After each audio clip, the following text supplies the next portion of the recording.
Assalamualaikum warahmatullahi wabarakatuh. Alhamdulillahirabbil alamin. Puji syukur kita ucapkan kehadirat Allah Subhanahu wa taala yang telah melimpahkan rahmat, nikmat dan karunia-Nya kepada kita semua. Sehingga kita dapat berkumpul dalam Zoom meeting pada kali ini. Salawat dan salam tak lupa pula kita hadiahkan kepada pucuk pimpinan umat Islam sedunia, yakni Nabi Muhammad SAW. Yang terhormat, Ibu Wirza Feni Rahayu selaku dosen pengampu mata kuliah Psikologi Positif. Dan selanjutnya kepada teman-teman sekalian.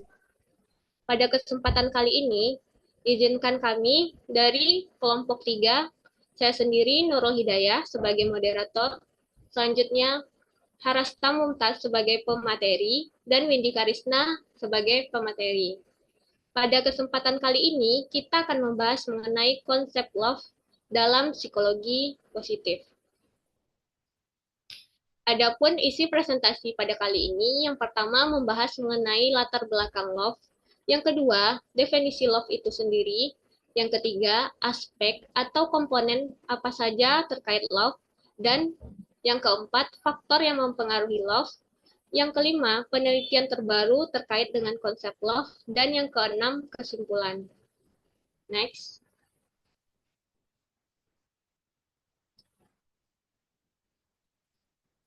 Latar belakang love. Cinta adalah aspek fundamental dalam kehidupan manusia, di mana membuat segala sesuatu lebih berharga dan berwarna. Sejak zaman Adam dan Hawa, cinta telah menjadi elemen penting yang tidak dapat dipisahkan dari kehidupan.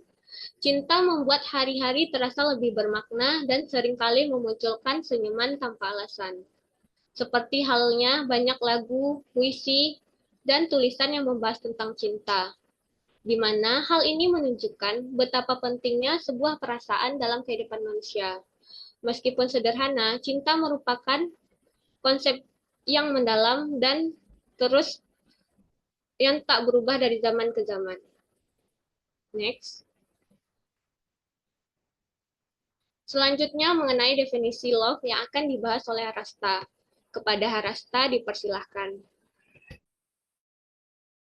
Definisi love menurut Sternberg adalah perasaan yang terbentuk dari perpaduan antara kedekatan, komitmen, dan gairah. Ketiga elemen ini sangat penting dalam membangun dan mempertahankan cita-cita serta kestabilan dalam hubungan cinta. Menurut Fromm pada tahun 2005, cinta merupakan seni, seperti halnya kehidupan. Untuk belajar mencintai, kita harus mendekatinya, seperti kita mempelajari seni lainnya, seperti musik, melukis, pertunggangan, atau profesi seperti kedokteran dan teknik. Selain Sternberg dan Albert, Selain Sternberg dan Fromm, Albert juga mengungkapkan bahwa cinta adalah sebuah emosi sekaligus fenomena yang sangat kompleks, tanpa begitu sulit dan rumit. Albert juga mengklaim bahwa hal ini merupakan bagian dari teori interpersonal, di mana hubungan yang terjadi bersifat dua arah. Sternberg mengeluarkan tiga aspek love atau cinta pada tahun 1997. Aspek yang pertama adalah keintiman atau intimasi, yaitu adalah tentang perasaan akrab, ketertarikan, dan hubungan erat dalam sebuah hubungan cinta. Ini mencakup perasaan yang menyebabkan munculnya rasa hangat dan nyaman dalam hubungan yang penuh kasih. Aspek kedua adalah hasrat atau passion, yaitu dorongan yang memicu romansa, ketertarikan fisik, dan pemenuhan seksual dalam hubungan cinta. Komponen gairah atau passion meliputi berbagai sumber motivasi dan rangsangan yang menciptakan perasaan gairah dalam hubungan yang penuh kasih. Aspek terakhir adalah kepuasan dan komitmen. Keputusan dan komitmen dalam cinta mencakup keputusan jangka pendek untuk mencintai seseorang dan komitmen jangka panjang untuk mempertahankan cinta itu. Kedua aspek ini tidak selalu berjalan bersamaan. Seseorang bisa memilih untuk mencintai tanpa berkomitmen dalam jangka panjang atau bisa berkomitmen pada hubungan tanpa mengakui adanya cinta pada pasangan tersebut. Sekian dari saya kembalikan kepada moderator. Terima kasih kepada Harasta. Selanjutnya, faktor yang mempengaruhi love yang akan dibahas oleh Windy. Kepada Windy dipersilahkan. Baik, saya akan menjelaskan faktor yang mempengaruhi love. Menurut Fromm, pada tahun 2005, terdapat beberapa faktor yang mempengaruhi seseorang dalam mencintai love, yaitu yang pertama ada kedekatan. Banyak orang menjalin hubungan atau menikah dengan pasangannya karena mereka sering bertemu dalam lingkungan yang sama. Dalam konteks ini, ketertarikan terjadi karena frekuensi interaksi yang tinggi dengan orang-orang di sekitar tempat tinggal atau aktivitas mereka. Contoh kasusnya adalah pasangan yang menjadi suami istri karena tinggal di kompleks perumahan yang sama, bekerja di lingkungan yang sama, kuliah di jurusan yang sama, atau terlibat dalam organisasi yang sama. Dan yang kedua ada daya tarik fisik. Daya tarik fisik ini dapat menjadi salah satu faktor yang mempengaruhi seseorang untuk jatuh cinta dan menjalin hubungan.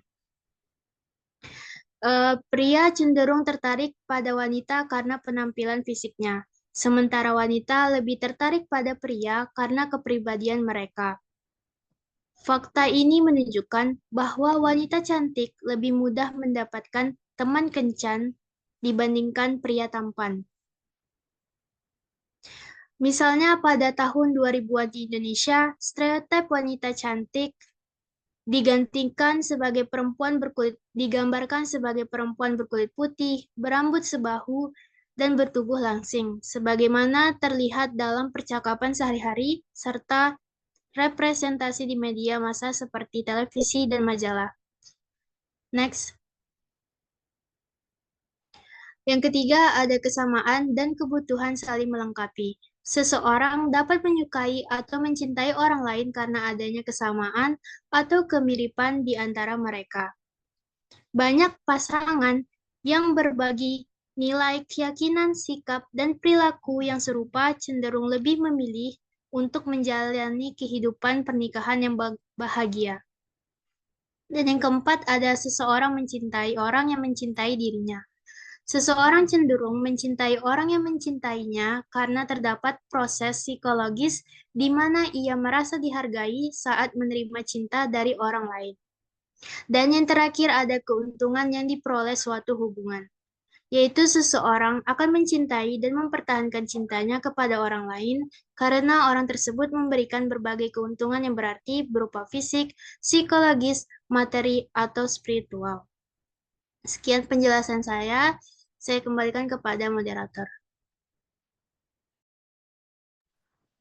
Baik, terima kasih saya ucapkan kepada Windy. Selanjutnya, penelitian terbaru. Dalam membahas love ini, terdapat penelitian terbaru, di mana kami mengambil judul dengan hubungan antara cinta dengan love language pada mahasiswa psikologi yang sedang berpacaran. Penelitian ini dilakukan oleh Ko Jugian dan kawan-kawan pada tahun 2023. Dalam penelitian ini menunjukkan bahwa komponen-komponen cinta dalam teori Sternberg yaitu komitmen, intimasi, gairah, memiliki hubungan yang signifikan dan positif dengan love language pada mahasiswa psikologi yang sedang berpacaran. Temuan ini mendukung hipotesis bahwa terdapat hubungan antara cinta dan love language, di mana hal ini menunjukkan bahwa cara individu mengekspresikan cinta berperan penting dalam dinamika hubungan asmara mereka. Next.